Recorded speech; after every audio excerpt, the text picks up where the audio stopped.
Good morning বন্ধু বান্ধৱীসকল। আজি কিন্তু বতৰটো অলপ ঠাণ্ডা দেই, অলপ ৰক্ষা পাম যেন লাগিছে। পুৱাই আজি মই চুজিৰ হালোৱা বনালোঁ। প্ৰথমতে মই বাদাম কেইটামান আৰু কাজু কেইটামান গৰম কৰি ল'লোঁ। তাৰপিছত এয়া দিছোঁ মই বাটাৰ 2 চামুচ দিছোঁ। বাটাৰ দি চুজিখিনি মই ধুনীয়াকৈ ভাজি ল'ম। আপোনালোকে বাৰু চুজিৰ হালোৱা বনায় হয় নহয়, কিন্তু মই আকৌ বেলেগ ধৰণৰ বনাওঁ।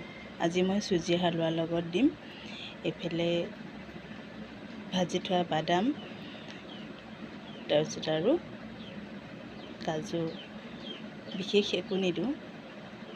তাৰপিছতে ধুনীয়াকৈ চাহৰ লগত খাম, লাল চাহৰ লগত। তাৰপিছত গুড় দি বনাইছোঁ। মানুহজনৰ চুগাৰ আছে, সেয়েহেতু চেনি নাখায়। আমাৰ ঘৰত প্ৰায়ে গুড়হে হয়, সেইটো গুড় দি হালোৱা বনালোঁ। চাওকচোন কেনে লাগিছে দেখিবলৈ, বহুত সুন্দৰ লাগিছে নহয়নে? কিন্তু গোন্ধটো যে ইমান ধুনীয়া মাৰিছে। বাটাৰ দিলে বা ঘিউ দিলে, ঘিউ দিব পাৰে আপোনালোকে বা তেলো দিব পাৰে। মই আকৌ বাটাৰ দি বনাওঁ বুলি বনালোঁ, ঘিউ আছিলে নিদিলোঁ। মই বাদাম আৰু কাজু কেইডোখৰ বৰ বেছিকৈ খুন্দি লোৱা নাই, অলপহে থেতেলিয়াই লৈছোঁ। তাৰপিছত অকণমান পানী দিম।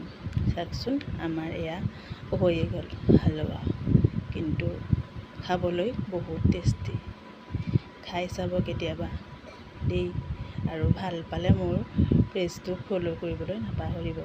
তাৰপিছত মই ঢাকনখন মাৰি দিম 5 মিনিটৰ বাবে। 5 মিনিট হৈ গ'ল, চাওকচোন কিমান সুন্দৰ লাগিছে।